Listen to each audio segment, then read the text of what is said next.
Hey, everybody. Welcome aboard. I'm Lieutenant Joe Pangaro.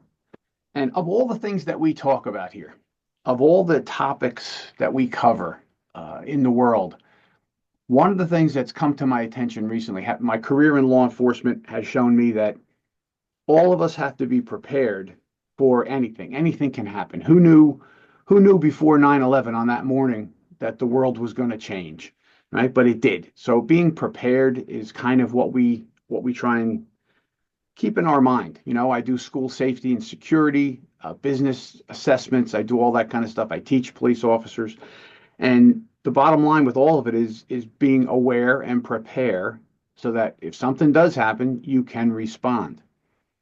So recently, I had the opportunity to do a presentation on Long Island for a business group. And one of the things they were talking about was safety and security, personal safety and security, and then safety and security in their facilities, their buildings, and all that kind of stuff. So I was there to talk about assessments and staff training and this and that. But I met a really awesome guy, Mr. Mike Blumenthal. So Mike is with us today. And I have to tell you, I went there and I said, okay, he's a martial artist expert. He's a teacher. I believe they call it a Keoshe, right? So for those out there that understand martial arts, he's a Keoshe. He's got 41 years of experience. And what I thought was the most impressive, he's a seventh degree black belt. So you think of, a regular black belt, you must be registered with the FBI and the CIA when you're a seventh degree black belt. Um, but I know in law enforcement, one of the things that we did in the police academy, they taught you personal self-defense and how to do this, that, and the other thing, and fighting in the street and whatever. And we did have an amazing man come in, martial artist. He was an older guy, but he was chief of Monmouth University at the time, Chief Henry. And this guy was the nicest, calmest, most relaxed kind of person you'd ever want to meet. And then he started teaching us how to, repel a defender, an attacker, and how to, be offensive to the attacker. And it was amazing how he just moved so fluidly, that he had this really down and into his soul. So when I met Mike and I talked to him, and you see that kind of experience, what I want you to do is this program is for everybody because we all have family members that out in the world today you can be confronted at any time by somebody who wants to hurt you. Now, we've all heard my stories about my daughter who was in New York City going to school there and working there. And she was confronted a couple times by some of these people that have some mental issues, and they were going around and she got cornered. And one of the things that she did to get herself out of trouble was she remembered the de escalation techniques I had taught her. She used those and actually extricated herself from a very, very bad situation, not once, not twice, but three times. So when I heard Mike and I heard this program, and that's what I want to bring to you today, the information is valuable for everybody. So without further ado, if I had a drum roll, I would do it. But Mike Blumenthal, Mike, how are you? I'm doing great. Thank you very much for having me. I appreciate it very much. Oh, no problem. It's I love to bring good information to the audience because you never know what you're going to need, and this is right in the wheelhouse, safety and security. And I got to be honest, when they told me, okay, you're going to talk about personal safety and security, I said, okay, I'm going to be interested to see how this goes. How does it fit with what I'm doing? And how many times did we really reference each other when we were doing our Exactly. personal, when we were doing our speeches? Because this stuff does interact. It does cross. There is a lot of crossroads. So, But I'm going to start right at the beginning. Tell us who you are. Give us your background. Seventh degree black belt. That just sounds dangerous, even here on the camera.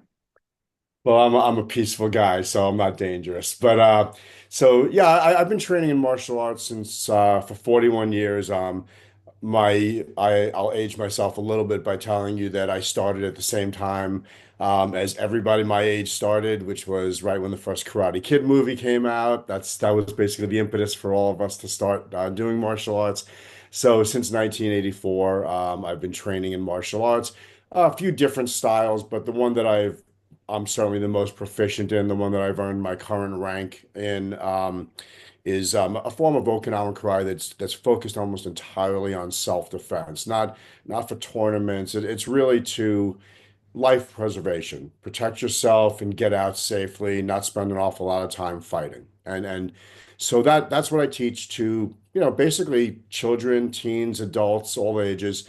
That's, my regular karate program. And then we teach a 3-hour self-defense course that's geared really towards beginners that have no background whatsoever in martial arts and are not even really looking for a lifetime of training like I had.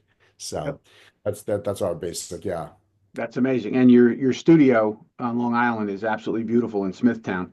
Thank you. We I take a mean, lot of really care of it. very, very nice facility. The equipment is beautiful. The place was spotless. You and your staff were very, very nice. So anybody in the tri-state area that's looking for this kind of training, you want to go find Millennial Martial Arts in Smithtown. First of all, I got Millennium. Millennium. Millennium. Sorry, Millennium. I got to get it No, right. it's okay. It's okay. A little bit Millennium. different, but yeah, very, Yes. very close. Good. See, that's the right thing to do. Let's get it right. Millennium. And I even have it written here. I don't know why I said millennial. Cost Because me it comes right off the slip of the tongue. Yeah. tongue. Comes right off the tongue. All right. So where I want to start here for all of us, everybody that's out there paying attention here. When Mike started his presentation, he made a statement that was really profound, and it really I had to wrap my head around it because I find that it is absolutely true, and I didn't necessarily expect it when it came out with. So, Mike, you had said something about why violence? What is violence about? Why do Yeah. we learn violence? Well, tell us about that. Give me that. That was Sure. So the same exact sentence that I used there is something that I use in almost every class I teach, and certainly in every one of the self-defense classes. And it was a sentence that was spoken by a presenter at a seminar that I was attending. So I I had attended a seminar, and similarly to you, where you thought you may not be all that interested in what I was saying before I started speaking, I was in the same boat. I was at a seminar, not particularly interested in the upcoming speaker. Kind of planned on getting a little work done on my laptop when this gentleman jumped onto stage. Former Navy SEAL, built like a tree, biggest guy I've ever seen in my life, and he started his seminar by saying, "Violence is rarely the answer." And then he paused, and everybody in the room who was a martial arts instructor agreed with him. Where, most of us will avoid conflict at all costs. So, sure, he said, violence is rarely the answer, but when it is, it's the only answer. And I did the same thing you did. I stopped what I was doing on my laptop. That was a big wake-up call. I really liked the sentence. It was very short, very direct. And he then went on to talk about considering violence differently than the way we've been brought up with it, that violence can be considered more like a tool in the hands of somebody who knows what they're doing. It can be a dangerous tool. In the hands of a bad person, it could be something that could hurt an innocent person. In the hands of the innocent person, it could be the thing that saves their life against the aggressor. And so looking at it from that perspective was a real game changer when I realized that what I really actually have to teach people is in fact violence. That's what I have to teach them how to use violence as a tool. now I find that, like you said, that snapped my head. Yeah. I'm a polite listener, and I was listening. Okay, let's hear what you're going to have to say. And when I thought about that, and I tried to wrap my head around it and listen to it, and then think about my career in law enforcement. People think that, police officers are trained to shoot people and to kill people, and we're really not. And that's something that I press in my programs, is that to the public, is that police officers aren't trained to kill anybody. They're trained to use force at the level that your police are allowed to overcome force that comes at them. Yeah, So appropriate at some response. point, people bring things to you that are very dangerous, knives, guns, bats, and they're going to try and kill you. Well, you're allowed to use deadly force to protect yourself or another person, but you don't set out to do that. Of course But you not. better be able to do it if you need to do it. And that's how that sentence that you said connected to me. Now, the little bit I've gotten to know you over the time, I know that you are a gentle human being. You are not a Peaceful violent warrior. person whatsoever, but you understand that, hey, if you have to protect yourself or your family or somebody else, you better commit yourself to that, and you better know what you're doing, right? So why don't Absolutely. you tell us some of these things that you've learned over time and that can help people to comprehend this? Sure. So I think the most important thing, and in your own experience, I'm sure you'd agree, is to recognize a situation, see what you're walking into, avoid walking into dangerous places. With my younger students, I refer to the to the four stupids. don't do stupid things, don't go to stupid places, don't hang out with stupid people, and don't say stupid things. If you avoid doing those four things, you have a really great chance of not getting yourself in trouble.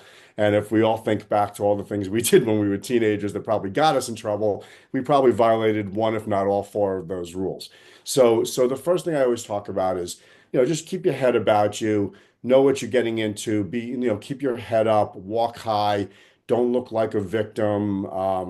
I speak about a survey that was done of incarcerated prisoners that were predators. And these predators were all asked about how they choose their victims. And I think it's pretty important to know that because if you know that a victim is going to be someone that looks like a victim, weak, looks out of place, looks lost, distracted with headphones and things that they're carrying with them prevent them from using their hands, they look like somebody that can be easily attacked and easily overcome. Don't be that person. No one attacks somebody who's walking around with a baseball bat. And you want to, even if you have to fake it, look like you know where you're going. Do not look distracted. And if you are going to have, headphones in your ears, which makes you look distracted, whether or not you're listening to something, you should have your head on a swivel and you should know what's going on in front of you, behind you, and you should approach things from wide angles so that you don't get surprised from doorways and people jumping into the passenger side of your cars, all kinds of things that we've, heard have actually happen in our very local area right here in Long Island. So it's interesting when you were talking, you were giving these examples. I have a daughter who's 25 years old. Like I said, she travels to New York for work. She went to school there, and I have three boys. And I told all of them the same kind of things. It's situational awareness. You know, 100%. when there was a time when you could go to New York City and have a great time with your family, not too long ago, but things have gotten a little tougher in the city after the pandemic. But we would go there, and I remember the difference between 3 o'clock in the afternoon when we arrive and we're going to go to dinner, maybe go to a play, and then going back to our car at 12 o'clock, 1 o'clock in the morning. And I got my wife and I got kids and we're all walking. You see the world a little differently, right? Because I'm trained to do that. Instead of daytime when there's all people around and everywhere, now I'm looking down the block. I'm looking for the doorways. I'm looking at the cars. Is there somebody standing there? Is there somebody loitering there? So if you had a place. Yeah. Exactly. Something that looks like this could be a problem, like they're waiting for you to show up. And what's the vulnerability there? All right. Say I'm not a law enforcement officer carrying a handgun. I'm a regular person with my family, and I come walking up. Immediately, I'm at a disadvantage because if somebody hops out with a knife or a weapon, I got my wife and kids there. What Yep. is it I'm going to do other than comply and hope this person doesn't kill me or somebody in my family, right? So when you're walking down that street and you're looking for those things, what would you suggest to people if they saw something up ahead doesn't look right? Maybe there's a group of people standing on a corner and you're approaching by yourself or with people. What are you thinking there? So during my classes, I speak about that because, one thing is to, if you're going to learn how to protect yourself, it's, I think, really important to practice. And from your own experience, police officers are required to go to the range and keep their skills sharp. All first responders do training on a regular basis so that when something happens, they're ready. They don't have to try to remember everything. It's all kind of right on the forefront, muscle memory, a fast reaction.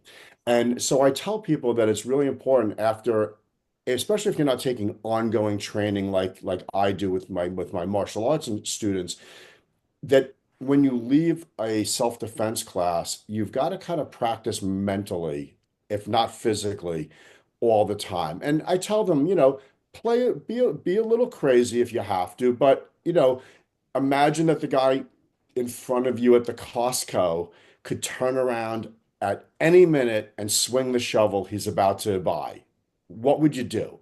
Do I have anything that I could put between me and that other person? Is there anything around me that's a weapon of opportunity that I could use?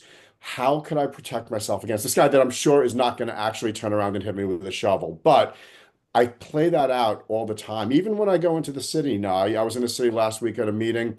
I'm on the subway. I just give thought to the person next to me. Where am I? Is this pole that I'm holding on to something that I could put between me and the other person? My bag, is it something that I could take off of me quickly to free myself up or hit him with?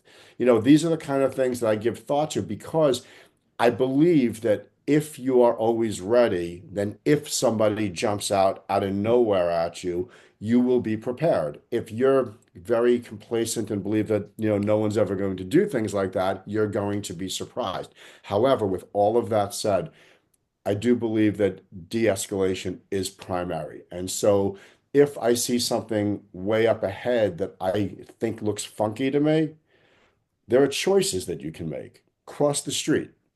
If the funky thing crosses the street also, you might have a problem. If the funky thing doesn't cross the street, it was your imagination. Move on. If you feel like someone's following you, change your course. See if they follow you actually, or you can try to figure these things out before they actually happen, before you're confronted, before they're right up in front of you, and you wind up having to decide whether I'm going to really wait for them to take a first move or if I have to protect myself in advance. Because that is effectively what we teach is don't wait to get hit. You don't know how that outcome is going to be, you know. Right. I find that very interesting. And, you know, I think in society in general, the problem that a lot of people have, and this happened to a friend of mine and his son. He was a young fella. I think he was probably a freshman in college, in good shape. Him and his buddies were at a Jersey Shore town here where there's lots of partying going on, and it was late, and they were walking from one place to another, maybe 1:30, 2 o'clock in the morning, and they saw a group of men standing on a corner, and one of the guys said, "This doesn't look right. Let's cross the street." And my buddy's friend said, his son said, "No, man, don't do that. That's going to make everybody feel bad. Like, who do we think these people are? They're bad. We're going to keep going." Well, they walked up, and of course, they got confronted, and they hit my friend's son, but they hit the other guy that was with him, busted his jaw, beat the hell out of him, took their wallets. And later on, when they were talking about it, he goes, "I should have crossed the street." Right. We have to think about safety and our personal safety. I know if I'm walking up the street and there's, women coming towards me, they don't know who I am. They just see a man. If they cross the street, I don't care. I'm not offended by that. I get it. I would want my wife, my daughter, anybody, my boys, if they saw something that didn't look right, de-escalate, get themselves out of that situation. Maybe turn around and go the other way. Yes. Don't get yourself in a confrontation if you can avoid it. So one of the things that comes to mind with what you're saying, guys standing there in Costco, it's really a mindset. I teach all the time. We have to be aware and prepare. I said we can't live paranoid. You can't walk around that you're going to get attacked every minute. Of But course not. once you start to think like this, and I think if people take training like what you offer, it helps you to be more confident. So I know after 9/11, I said that in the beginning, every time I get on an airplane now, I look around every single time. I look around to see, is there anybody on here that's being belligerent already? Is there somebody that looks intoxicated already? And then I look around, how could I protect myself? If somebody were to do something on this airplane, what would I do? Now, that's kind of built into me from years of being a cop, but we all need to think like this, right? Absolutely. I mean, after you use 9/11, and so do I very often in terms of mindset for self-defense. At the time, I was traveling a lot for a business that I was in, and we got grounded after 9/11 for almost a full year. We stopped traveling. A lot of people did, and when we resumed traveling, when business was going to get back to normal again. I had to get back on an airplane. And I thought to myself, now at that point, especially, I mean, they were, everything. If you had a pocket knife that was a quarter inch, in length, it was being taken away from you. There was not going to be a sharp, you weren't going to carry a toothpick on an airplane with you. And that worried me because I wasn't spending every waking hour trying to figure out how to get weapons on an airplane, but other people were thinking about exactly that.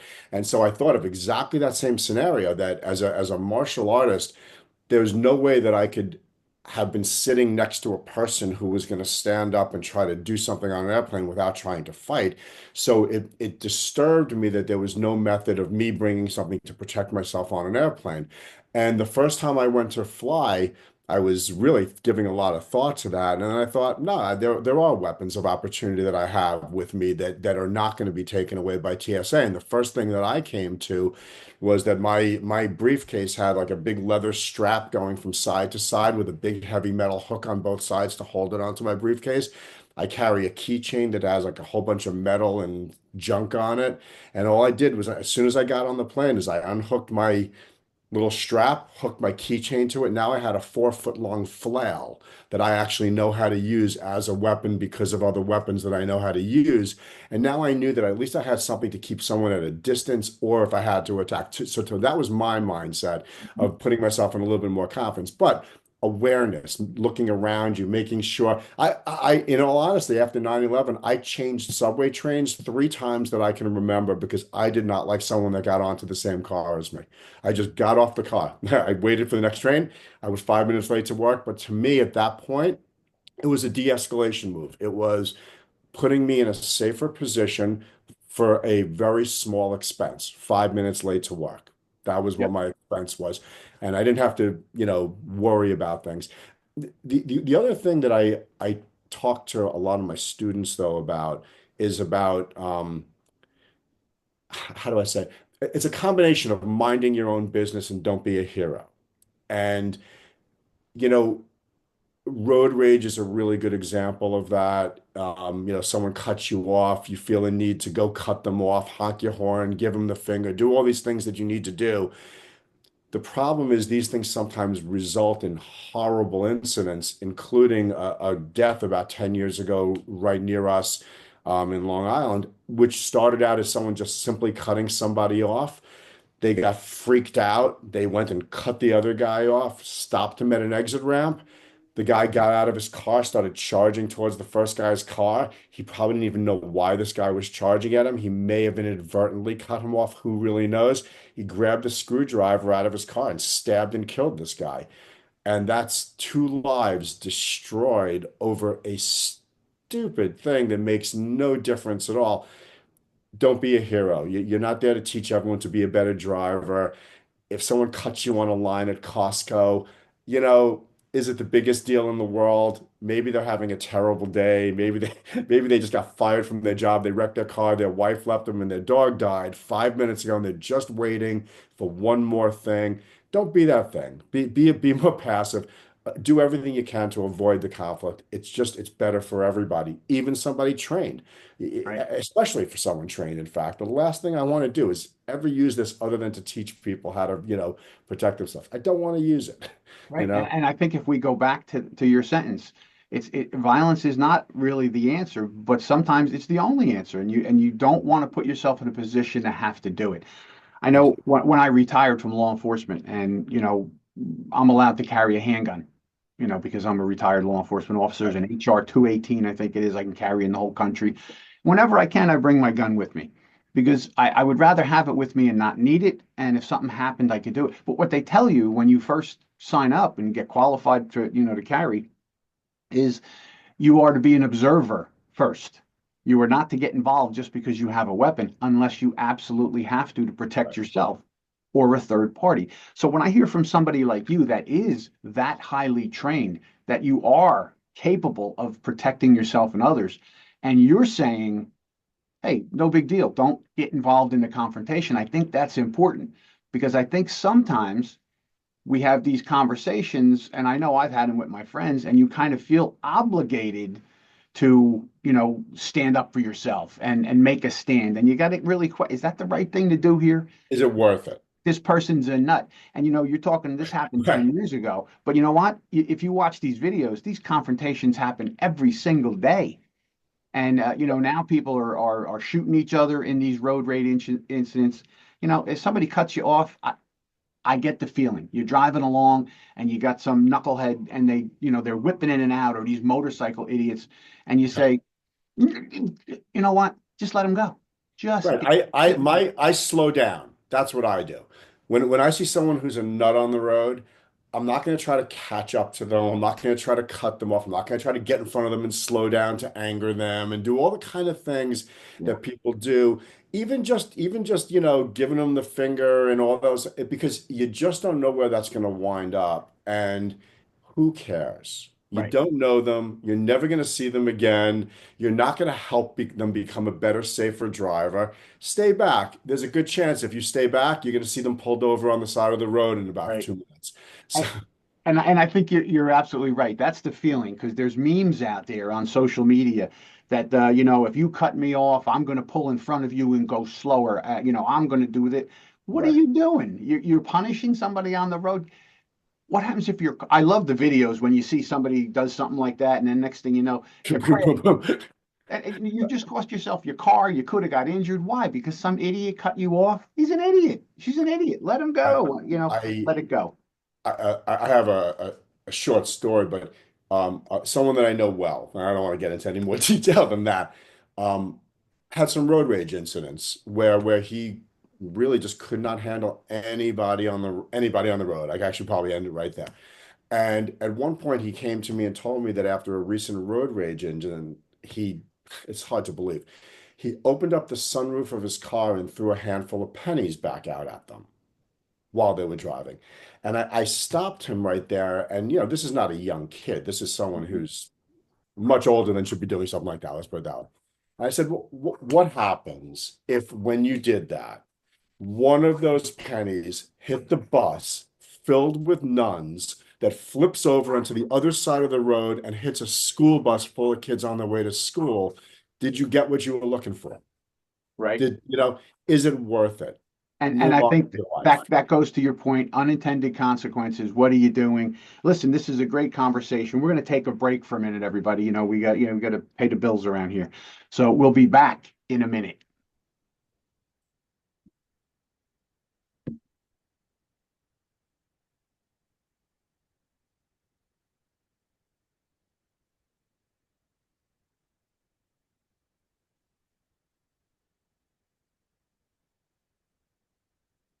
All right, everybody, welcome back. I'm your host, Lieutenant Joe, and with me is my guest, Mike Blumenthal, a Keoshe. He is a seventh degree black belt guy, but I can tell you, a very intelligent man, very decent person. His message is really awesome about self-defense and protecting yourself. So, Mike, let me ask you something here. I say, now, when I say this, people they flip out. I say, I have a daughter. She's 25 years old. She's very healthy. She's athletic, goes to the gym. She's a very smart young lady. I also have three boys. They're all adults now. Um, but when it comes to females, and being confronted out in the street in different places. I think that happens a lot more than guys really understand. I remember my daughter telling me stories about being catcalled. I mean, she's a very attractive young lady, so she's catcalled, and you know, guys, we're not used to that. Doesn't always happen. Now it happens to Lieutenant Joe. I get catcalled by ladies all the time, of course, but in most of us as guys, we don't understand that kind of harassment, that kind of constant pressure that is on these young ladies and women, at all age. And I remember her telling me she was going into the city when she was in school, and she had a job in a bagel shop, and the bagel shop opened at 6 o'clock in the morning. And she was living in Hoboken at the time. So she took a train from Hoboken. It was a 10-minute ride into the city, right to her stop. But the bagel shop opened at 6. She got there at 5:20. So in the summertime, the sun's up at 5:20, and it's beautiful and this and that. She would sit in this park about 2 blocks away from the bagel shop, and she'd read a book. And as a father, all of a sudden the hackles go up on my head. So what are you doing sitting in a park in New York City at 5:30 in the morning? Oh, you don't understand. You're a cop, so you're worried about everybody. I said, no, I'm worried about my daughter and sitting there reading a book. You're not paying attention to what's going on. Well, there's hardly anybody there. And this went on for a couple of weeks. And then one day she calls me up at about 10 minutes to 6 in the morning. My phone rings. Now, we all know when you get that call at a strange hour from somebody it's usually not good news. Yeah. She calls me and I said, what's the matter? She goes, well, um, I just want to tell you, I had a really scary experience and I just wanted to call and talk to you. Are you okay? That was my concern. Are you okay? And she was. So apparently she walks into this park that she goes to a couple times and she sits down and she's reading her book and it's a lovely morning. And she says, and there's two guys not too far away from me and they're having this heated conversation and they're drinking beer at 5:30 in the morning. He goes, she says, and they seemed like they were a little drunk. And then all of a sudden they see me and they come walking over. She goes, now I didn't know what to do. I was panicked and I could just see the way they were looking at me. They were asking me if, hey, do you want to go party? Do you want to do this and that? She goes, and it became clear to me I might not be getting out of this situation. And suddenly I heard your voice saying, what are you doing in the park?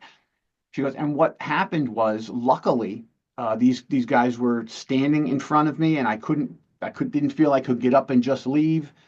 And they were leering, all the things women understand that guys do. And all of a sudden, she goes, Dad, a guy about your age, walking a big old German Shepherd, came into the park and he saw what was going on and he walked over to me and he said, hi, honey, are you ready to go? And she goes, and I caught on and I said, oh, yeah, Dad, thanks a lot. And these guys just looked at him. They kind of backed up and we walked out of the park. And she goes, I couldn't believe.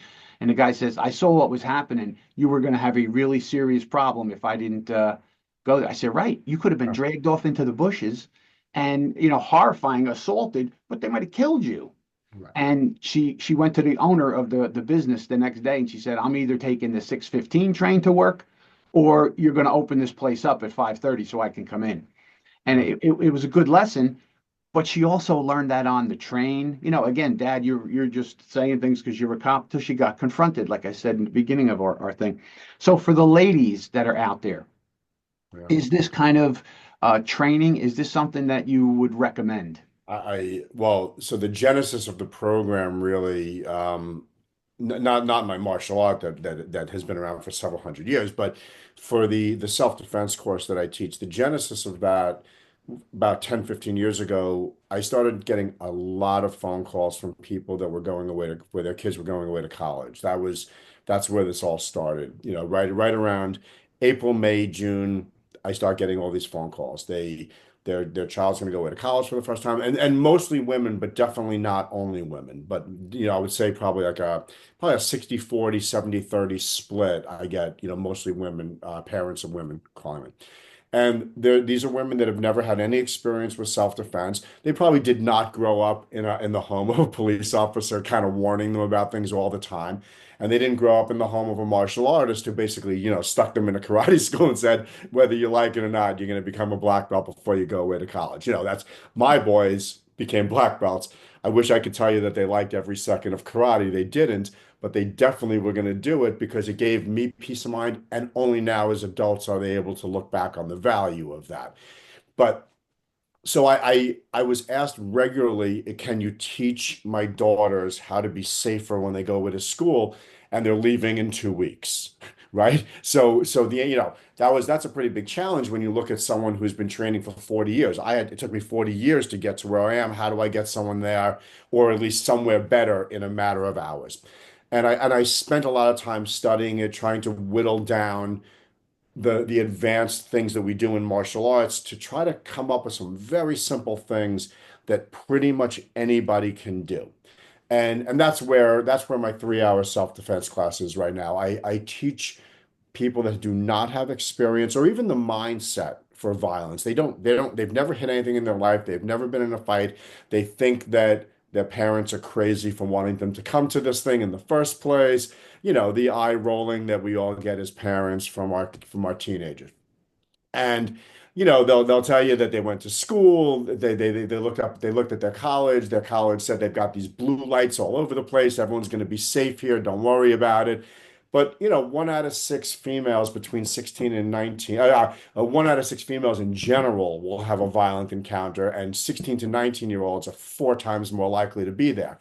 So you have to get your daughters in particular able to protect themselves when you introduce sadly drinking drugs and hormones in the 16 to 19-year-old range.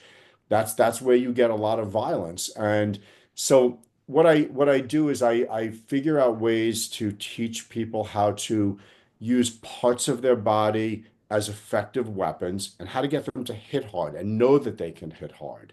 Because that's the other thing is a lack of confidence. They just don't think that they can generate enough force. They're a 5 foot tall woman. They just can't envision what they could possibly do to a 6 foot tall man. So we have to teach them, number one, they can generate force and they can hit things really hard. And then we have to teach them what to hit because if you hit the wrong thing on a 6 foot tall man, it just won't matter at all how many times you hit them. But if you hit the right thing on a 6 foot tall man, you could hospitalize them. And so we have to teach them those things.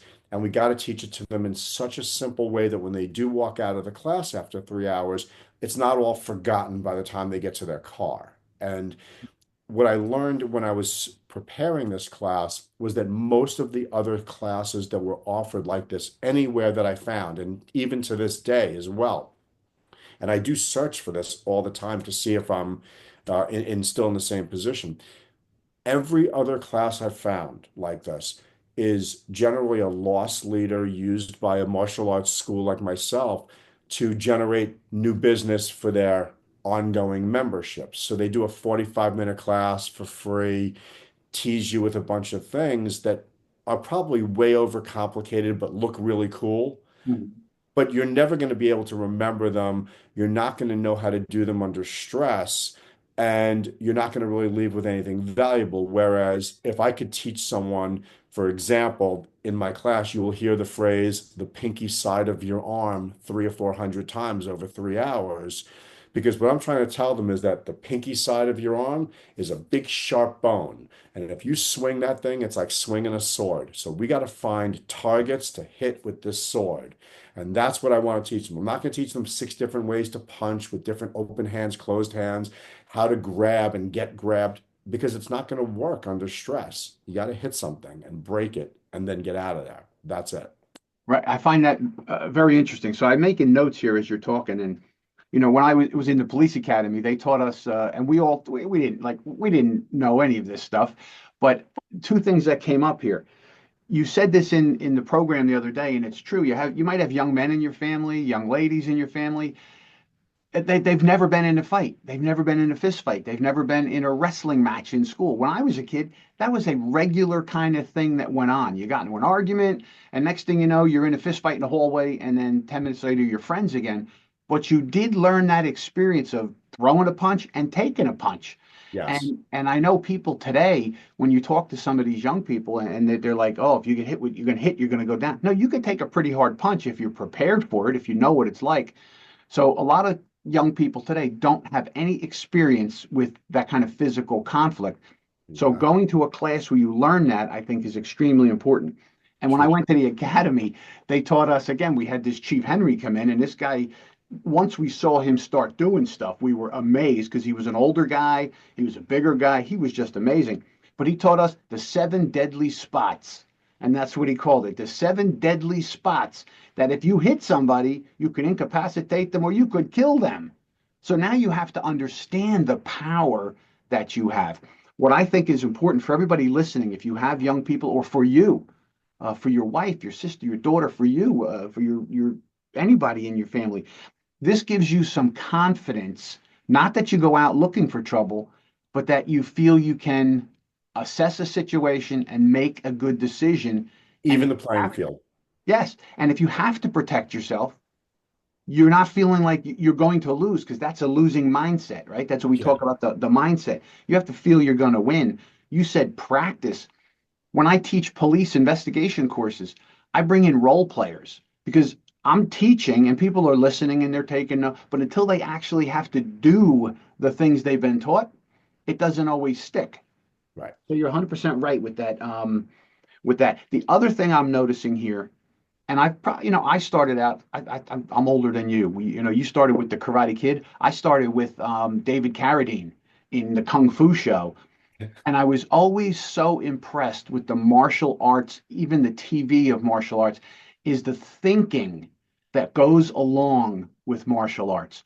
They think clearly, they think out situations, they understand things. Is that part of what this kind Sure. of training can do for someone? Yeah. So trying to understand, when I teach my students in my regular classes, but this always filters into the 3 hour classes as well.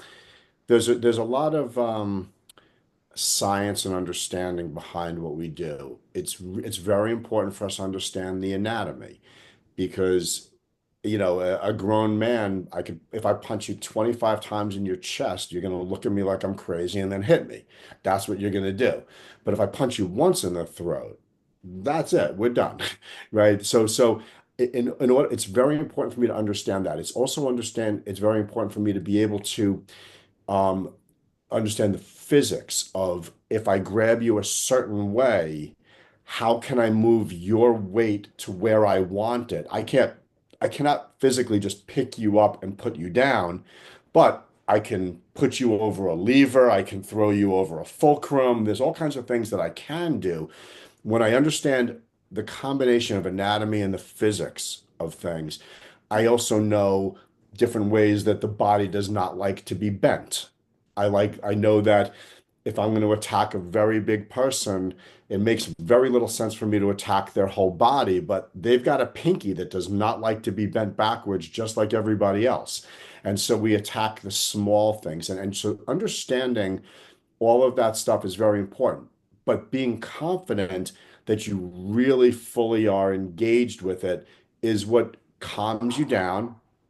It lets you watch what's going on as it's progressing, as things are escalating and you're getting nervous, and as you're trying to de-escalate them. It's kind of important to be able to be watching. I don't like where that guy's hands are. If those guys' hands come out of his pocket, he's getting hit. That's what I'm thinking while I'm trying to talk to this guy and calm him down.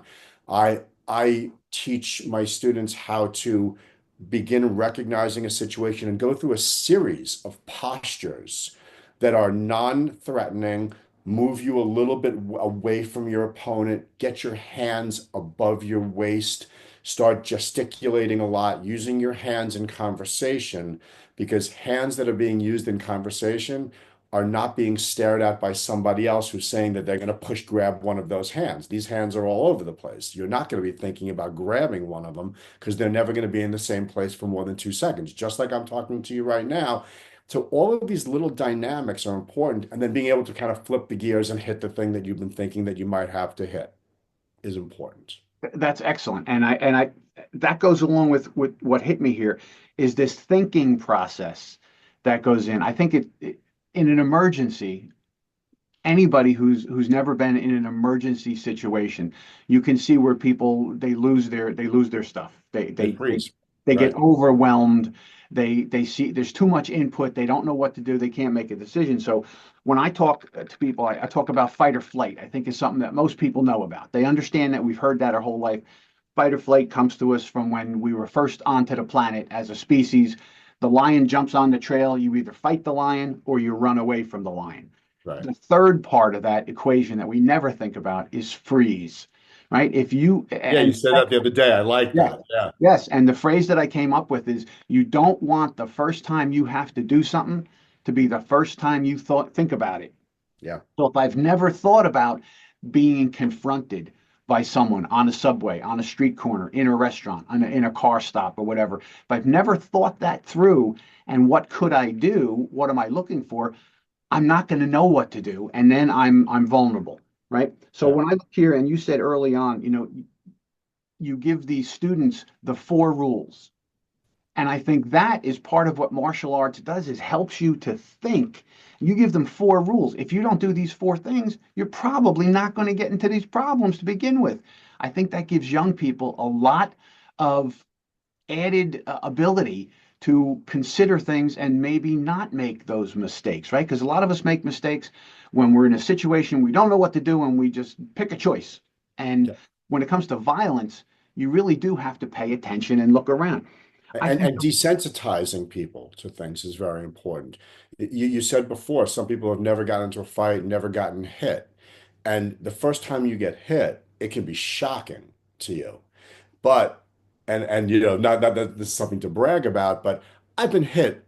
I don't even know how many thousands of times. I've been hit by lots of people. I've been hit by little kids by accident. I've been hit by adults by accident. I got hit last week by a 16-year-old kid that I was teaching to fight for the very first time. I was in the middle of explaining to him something. He thought I said swing, and he took a big hard hit right in the head. It was out of nowhere. Someone was watching me. They said, "I don't understand. You didn't even put your hand to your face after he hit you. You just kept talking." I'm like, Oh, yeah, I didn't realize it because I've been hit so many times. I knew I wasn't dead. I wasn't on the ground. I didn't see blood everywhere. So I continued talking. With our little kids, little children, the three ways that most fights start in middle school, and you can watch YouTube and see this, they get grabbed from their hair from behind, a hoodie from behind, or a backpack from behind. They get dragged down to the ground and then they get punched within 1 second. And that's just how most fights start in school. And so we take our kids onto a mat, we put a backpack on them, and we walk up behind them and we rail them down to the ground so that they know what that feels like to get pulled backwards and hit the ground and be ready to fight. And now that they've done that a couple of hundred times, it's just another time when it happens. It's not the first Right. time it shocks them. And that's I think that is so important. I'm looking and I'm again I make notes when you're talking because it reminds me of things. I remember in the police academy, what they did was they had us boxing, right? Because they knew a lot of guys and girls that were coming into the academy probably were never in a fight before. They're the college educated people now. They don't always do that kind of. I'm not putting anybody down, so everybody calm down, writing me notes tomorrow. What I'm saying is a lot of people don't have that experience with fighting. So when you actually do it, the boxing, there were some guys that were pretty big, and the drill instructors were very clear about taking the smallest guy, you're going to go against the biggest guy.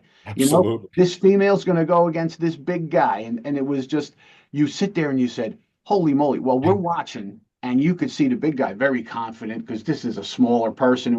Well, what they didn't know is that there was this cop. His name was John White, and I'll never forget John. He was awesome. He was a smaller frame guy, thinner, and he was up against this guy who was a monster, a Haystacks Calhoun kind of guy. And you could just see the rippling muscles. And we're going, oh, no, this guy, John, got in there and they start, squaring off with each other. And he went pop on the chin. And this big guy went down like a ton of bricks. Yeah. Like it was shocking. Yeah. Bigger they are, the harder they fall. Right? Right. I mean, everybody, their jaw dropped. And we talked to John later on. John had done some martial arts and he had done a little boxing. And he knew if I hit the guy at the right spot on the chin, like bang, and this little guy dropped this big guy. I'm telling you, it was shocking to watch. And I've Yeah. seen that out in the world in other kinds of fights where you see somebody smaller and they know what to do. And when they do it properly, it's devastating. So you can protect yourself. Of course, it's more of a plan rather than, most my social media reels are filled with street fights. I get 100 street fights a day in my social media reels. And most of them are very unskilled people. So you watch them just kind of swinging randomly. A hundred punches are thrown and no one's getting hit by anything until one person makes contact with one punch and then the fight's over. And so, as a martial artist, we're trained, well, don't do that. You don't want to let someone swing at you 100 times. They're going to get lucky at some point. So, you got to hit them one time right now, really hard. Like, they've got to go down. And so, you start looking for the thing that you're going to hit, not, I'm going to get into a fight and start swinging like crazy. I'm going to hit that guy right in that throat because that's what I see right now. I Right. see it. He's not protecting it. That's getting hit. So, it's important to be prepared, desensitized, know what you're looking at, know how to stay cool while you're watching it, and start kind of taking it apart Right. before It's like any other skill. All right. Fighting is a skill. Now, we know that boxers, professional boxers, they have certain moves and they are looking for that vulnerability. That's what the jab is for, right? To see how the opponent reacts and leaves his chin out there or leaves his ribs available, and then you target that area. It's just when you talk about the flailing around, and that's what you do see in most of these fights. People are just flailing. yeah, And I remember my boys saying to me, they as they were getting older and they realized what I do. I was a detective for a long time, and I was out doing search warrants and all kinds of street stuff. And they'd say, "Hey, Dad, you're like 40 something years old now. You can't fight like you did when you were 20." And it congealed in my head. I said, I can't fight you as long as I did back then. So instead of hitting you 7 times, I'm going to hit you twice right. and I'm going to disable you with those 2 shots. And when they started thinking about it, they were like, oh, okay, I kind of get what you're saying because you reserve your time for whatever. But my point is, people should be getting this training not to be a bully, not to start Yeah. fights, but to protect yourself, get yourself out of there, be smart, and do those kind of things. Now, a Sure. little funny story. I saw hanging on your wall the other day, you have this, what we call the PR-24, a side handle baton. That's what cops carry, right? Yeah. And I forget what it's called, but it's a long tube and it's got a handle. It's got a Uwara, A tonfa. a In tonfa, yes. tonfa, yeah. Okay, so I see that hanging on there, and I remember when I first came on, we had nightsticks, right? And everybody carried a nightstick. And then we went to this new tool called the PR-24, and it was basically a tonfa, right? Taken from the field tool that was used in Asian countries, and that's where martial arts came from.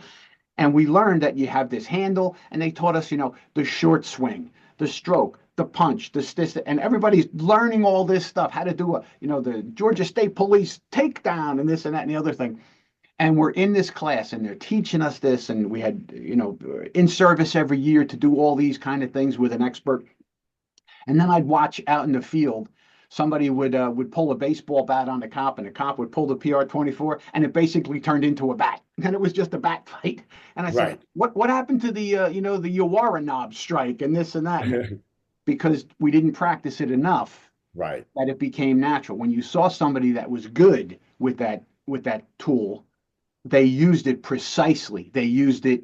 They could block things with it. They could make strikes on a wrist or a hand or Grappling, whatever. yeah. It was really effective when it was used right. It's just we didn't practice with it enough. So that goes back to your point. If you're going to learn this stuff, think, think ahead, understand what you could be walking into. Look up the road, get your eyes up, right? They tell you people in the cities, they're all doing this. Oh, this is amazing. And then they're getting robbed. So we have to be aware of these things, be aware and prepare. So Yeah. we're almost done here. This was an excellent conversation. How would somebody get in touch with you if they want to reach out to you? Sure. So there's a lot of different ways. I'm all over the place on social media. So you can certainly look us up on Millennium Martial Arts. So the name of our school is Millennium Martial Arts. My website is millenniummartialarts.com. But if you can't remember that, you can go to millenniumkarate.com. If you can't remember that, you can go to 3hourselfdefenseclass.com. So it all takes you to the same place. We're very easily found on social media. You can search either on the 3 Hour Self-Defense class. That's my kind of branding. We call ourselves the home of the 3 Hour Self-Defense class. Um, Certainly search on social media for under either Women's Self-Defense or Millennium Martial Arts. My phone number, which is another easy way to get me, 631-499-0600. That'll ring right into the school. Be happy to talk with you. I do different types of engagements. So we do a lot of things on site, which are a lot of our courses. But I've also done quite a few speaking engagements to groups like process servers or people that are visiting nurses, people that are going to homes and walking into places that they should be prepared for, you know? That's absolutely outstanding. All right. So we have Millennium Martial Arts. All right. I got it right that time. I'll Correct. put all the notes in the show and everybody. Mike, I want to thank you so much for being here. I It think was a it's a lot of pleasure. good information. And hey, everybody out there, be smart, protect yourself, be a part of the solution, not a part of the problem. We'll talk to you again down the road, my friends. See you then. Thank you very much.